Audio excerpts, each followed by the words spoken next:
皆様こんにちは。米谷彩子です。今日も右手のお話です。この表では弓の返しの後はマルテレとなっていますけれども、その次の欄のデタシエと一緒にお話しする方が意味がよくわかると思います。デタシエ、フランス語が語源でレガートと違って一音ごとに弓を返して演奏する奏法です。同じ長さの弓で同じ圧力で弾かれるというのが基本です。英語で detached というと切り離されたという意味ですから、どうしても切り離された音が並んでいるような弓の奏法と思いがちですけれども、弓を一音一音返しているだけで、聴いていると一定の音がビチッと並んでいる感じで、聴いている分には音が隙間なくつながって聞こえると思います。私の感じではバイオリンを弾くときに 70% ぐらい出だしを使っているのではないかと思います。例えば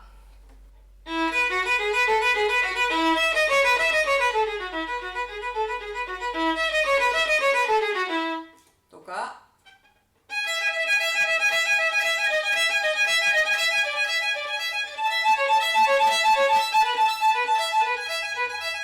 とかとか、こんな感じです。出だしは元に来るとこの前に申し上げたと思いますけど、肩がありますから、少し複雑、弓を使うのに弓に元に持ってくるっていうのは少し複雑になりますから、少し回転させなくちゃいけないとかいろいろありますから、出だしのように割と短いものがと続く奏法では、だいたいこの四角がこういうふうに四角形が作られてますね。それからだいたい弓の上半分を使って弾きます。デタッシュで一番大切なのは弓の圧力とスピードが一定であること、それと弓の行き帰りが同じ道を通ること、それから弓が本当にまっすぐ通るということが重要です。デタッシュをしていてなんとなく音がきれいに揃わないという場合には、サウンディングポイント、弓と弦の接触点がずれていってしまっているとか、それから一定の圧力でないとか、それから弓がサイドヘアとフラットヘアにいちいち変わっている場合、私はちょっと真似ができませんけど、このまま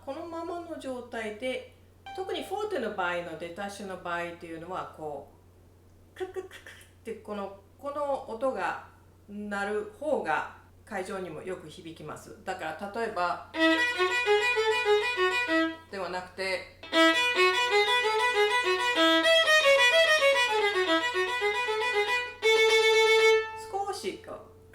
少し入ってるんですけどっていうことなども点検してみてください。それから人間はこういうふうに歩きますから、どうしても本能的にこういうふうに腕が慣れてるんですけども、本当にアブソルートリーに耳をまっすぐするっていうことは、どちらかというと割と前にちょっと、私いつも空手チョップって呼ぶんですけど、前に行ってこれでまっすぐっていうことが多いんですね。これをこのままこういうふうに弾いちゃうと、どうしても弓はこうなります。マルテレっていうのはイタリア語やフランス語でのハンマー、マルテラートという意味の語源から来た音楽用語です。一音一音に弓を返すという点ではデタッシュも一緒なんですけれども、その弓の一番最初のところにバイトが入ってバイトってこうちょっと噛むようなのが入って弓の最初にアクセントがつくっていうのがマルテレの奏法です。最初にハンマーを打ち下ろすような奏法と覚えてくださってもいいと思います。例えば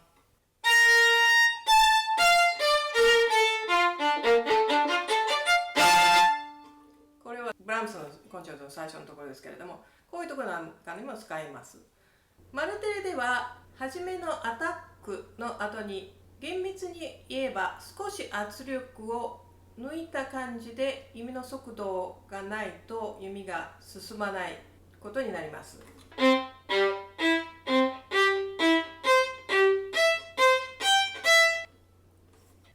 では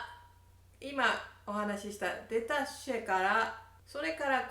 マルテレに徐々に少し移っていくような練習をやってみましょう。ではまずシンプルなデタッシェです。人によってはこのマルテレっていうのもデタッシュの大きな傘の中の一つと考えている方もいらっしゃいます。それでもいいと思いますけども、デタッシュっていうのはこの1音ずつ返す奏法ですね。それでそのシンプルデタッシュから始めてみましょう。割と長めからいきましょう。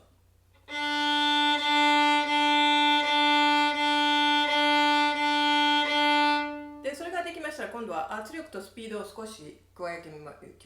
ょう。今度は少しアクセントをつけるような感じにまで圧力を入れてみましょう。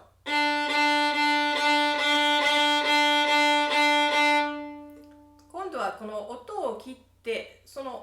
切っているその音が休んでいる間に今度はバイトってこっちで言うんですけど、バイトって噛むって意味なんですけど、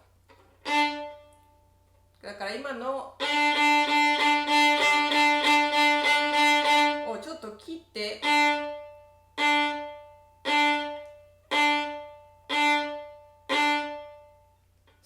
それで今度はそれを短くしてみましょう。その短くしてるところになる過程でこのままではいけないっていうことがちょっとお分かりになると思います。っていうのはこのまま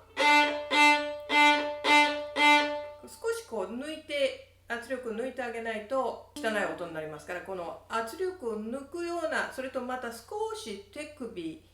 のこっちで高齢と言われてるボーイングですけど、それが入ります。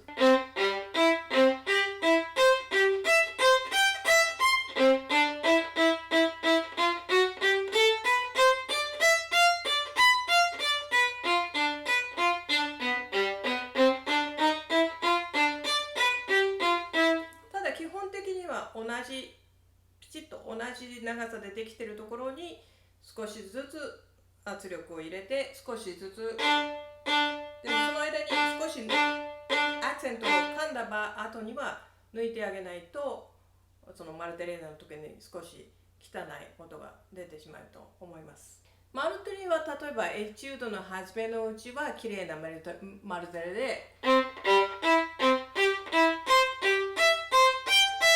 って言ってるんだけれども、その1ページの真ん中ぐらいになったらなんとなくこのバイトが音が始まってからつけてしまってるとか、この最初の力が入ってる場合はこの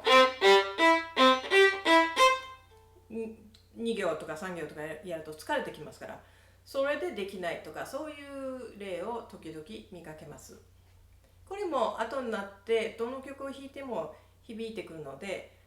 やっぱりちょっとつまんなくてもその練習をした方がいいと思います。で、リン先生のクラスでデタッシュってマルテレの練習をするのに、だいたいクロイチェルの42のスタディーズっていうのがありますけど、それの8番が使われてました。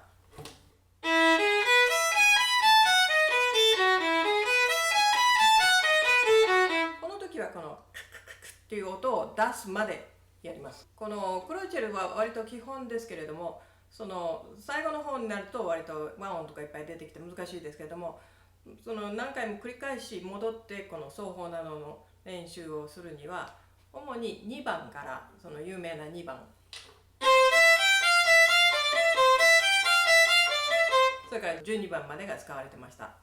アート・オブ・バーリンか何かのインタビューでピンカス・ドゥーカーマンが自分の昔のこと、イスラエルからニューヨークに来た時のことを話してたんですけれども、その時さも嫌そうにというか、なんていうか、彼がその先生のガラミアンから来たらクロイチェルをやるように言われたっていう話をしているんですけれども、その時にあんな子供の時にやったあんなエチュードをやらなきゃいけなかったんだよっていうようなことをおっしゃってたのを覚えてるんですけれども、私自身少なからず同じような経験がありました。私は日本で普通高校出てからフラットアスペン音楽祭に行きまして、そこでディレイ先生とその時のディレイ先生のアシスタントをやってらっしゃった氷川先生という方に指示したんですけれども、アスペンはその時、今8週間ですけども、その時9週間あったんですけど、その9週間の初めの6週間の間に出た宿題っていうのが音階とクロイチェルだけだったんですね。アメリカに来た時にはちょっと私のレッスンのブランクっていうかスタディのブランクなんかもあって、いろんなところに無駄な力が入ってたんで、今となってはあんなにバサッとはい基礎に戻ってくださいっていうふうにおっしゃられたのは感謝なんですけど、自分としては学生コンクールにも優勝してたし、日本のコンクールにも受かってるし、演奏会なんかも少しやってましたから、音階とクロイチェルだけっていうのは本当にびっくりしたことだったんですけど、いかにそれが重要だったか、今例えばそうでなかったらその親指に力が入ってるとか、そんなことが起きてると思います。ちなみにこちらではだいたいエチュードの順番、もちろん少し順番が取り替わることもありますけども、ウルファートぐらいから始めまして、それからカイザー、マザース、フロイチェル、それから優しいドントって呼んでいるドントの作品37、それからフィオリロからローデがあって、ドントの難しい方のドントの作品35などもやります。それからギャビディぐらいに入ってくると、もうパガニーニのキャプリツと並行してやるっていうのが多いと思います。マザースとフィオリロっていうのはあんまり私は日本で聞いたことがなかった、自分もやりませんでしたけれども、何回か持ってくるのっていうか、ディレイ先生がそれを使われるので教えたことはあります。それから日本にいた時に小学校の時にちょっとだけ本当に3ヶ月ぐらい短期間についた先生っていうのがいらっしゃるんですけど、その先生にデュニスのエチュードをすごくやるようにっておっしゃられて、特にオクターブと柔道をすごく苦労してやった覚えがあるんです。ただ私が教え始めた時にディレイ先生が私に言ったことっていうのは、生徒にそのデニスの教則本は与えないようにということだったんです。だから私やれって思ったんですけど、理由っていうのは手を壊してしまうかもしれないからということなんです。私は肛門にも割と手が長い、この甲に比べて長いですから、柔道も割と苦労せずに届くんですけれども、時々それでもディレイ先生があんまりあなたは手が大きくないんだからそういう無理はしないのよってよくおっしゃって、私割と手がそんなに小さい方じゃないのにと思ったんですけども、それはもちろんそのパールマンの手っていうのはものすごくグローブみたいですから、それに比べて普通のアメリカ人の男の人に比べておっしゃってたんじゃないかと思います。前回の過ぎたるは及ばざるが如しなのですけれども、もし練習をしてどこか痛いとかっていう場合は、どこかに力が入ってるとか、ちょっとその構え方とかが少しおかしいとかいうことがあるので、痛いっていうのはこの自分の中の体の中からのメッセージなので、無視はしない方がいいと思います。私がいつも生徒に言ってるのは、腕がこの辺がちょっと痛いっていう場合は引きすぎってこともあるかもしれないけど、1日2日様子を見てもいいけれど、その痛みがこの手のひらに入ってきた場合にはすぐやめてくださいってすぐやめてもうオーケストラなんかもあるかもしれないけど、ともかくちょっと我慢して弾かないで休んで、こう例えば氷とか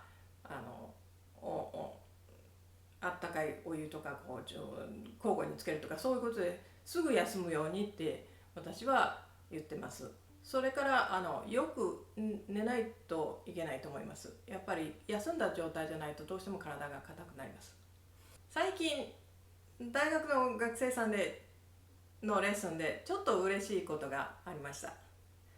この前この指っていうのはここで動いてるんじゃなくて、この辺の辺からこう引っ張って動いてるとご説明したと思うんですけれども、ほんの1センチ足らず、例えばこういうふうにこう構えた時にほんの1センチ足らずで、見た感じはほとんど一緒なんですけども、ちょっと私の感じからしたら少しこう1センチほどこっちに少し曲げてるんじゃないかと思った生徒さんが、それで彼女もあんまり早く弾くことが難しいって言ってましたし、もちろんそのチャイコフスキーとかバッハとかブラームスとかそういう進んだ曲は弾いてるんですけれども、割とこう弾いた後に少し痛い、ちょっとこう肩が凝るみたいなことを言ってたんで、こうではということで、じゃあはいブラブラブラブラしましょう、こうフォークを作って、そのままの状態でこのままの状態でこう構えるようにということとか、例えば指のところにどこに指がこう、理想的にはこの真ん中から左、真ん中から左、真ん中から左、真ん中から左って私は教えてますけど、割とこう少しこの指板の方に平行線のようにこう小指が届かないから、じゃあこれはこういうふうにしましょうというふうに少し曲げてしまうとですね、ここのとこが鍵がかかったみたいでなかなかうまくいかませんから、ここの仕事がちゃんとできるようにしてあげなくちゃいけないわけですから、こういうふうに曲げてしまうともうそれだけでなかなかいかないんですね。だから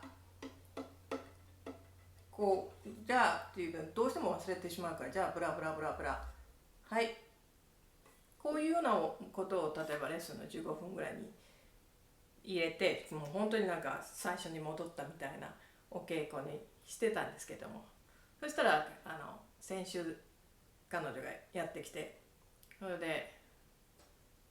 私いつもはなんとなくこの後弾いた後この辺が重く痛いんだけど、今日3時間も弾いてるのに痛くないんだって言って喜んで報告してくれたんです。このシリーズは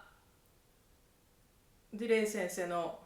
教室で実際に行われていた基礎練習、それから私がアシスタントとしてその基礎のことを教えていた時に使っていた教材の中からご説明していますけれども、ただこのシリーズはどちらかというとこう全くの初心者というよりもかなり弾けてきて、少しちょっとおかしいんですけど、どこかがちょっとなんかうまくいかないんだけどどうしたらいいかっていう感じの基礎練習になってるんじゃないかと思います。でレン先生は前にもお話ししたように、どんなに上達しても例えば学生の時は5時間練習するようにっていうで、もう社会人になってきたりすると5時間ってなかなか取れないと思うんですけど、例えば3時間2時間練習するんだったら、その20分の間でもちょっと自分の基礎に戻ってやってみるっていうことを先生はいつでもおっしゃってらっしゃいました。だから先生はもう演奏活動してる生徒が先生のところに戻ってきて、もう本当にスターみたいにやってるんだけど、でもやっぱりコンチェルトばっかり弾いちゃって弓が曲がってきたりするから、そういうのをやっぱりなんていうんですか、車のメンテナンスじゃないですけど、ちょっとこういう癖がついてきたらこういうふうに直すとか、そういうことをやらなくちゃいけないっていうようなことを先生はよくおっしゃってました。今日はちょっと最後の方話が少しずれてしまいましたけれども、エチュードの方とか行きましたけれども、今日はデタッシェとマルテリについてでした。ではまた次回にお目にかかりましょう。